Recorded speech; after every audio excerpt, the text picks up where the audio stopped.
नमस्कार मित्रांनो, आज आपण मुलांक 7 विषयी जाणून घेऊया, ज्यांचा जन्म हा 7, 16 आणि 25 तारखेला होतो.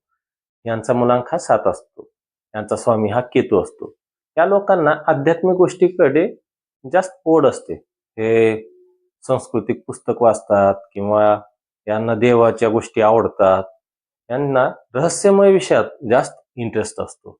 यांना गुंतागुंतीची समस्या सोडवण्यात फार आनंद भेटतो. आत्मनिरीक्षण करण्यासाठी हे लोक निसर्गाच्या सानिध्यात सुद्धा एकटे बसतात. यांना एकटेपणा फार आवडत असतो. हे आत्मनिरीक्षण जास्त केल्यामुळे त्यांना असं वाटतं की होणारी गोष्ट हे अगोदरच मला समजते.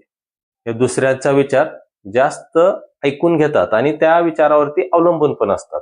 अतिविचार आणि भावनिक असतात हे लोक.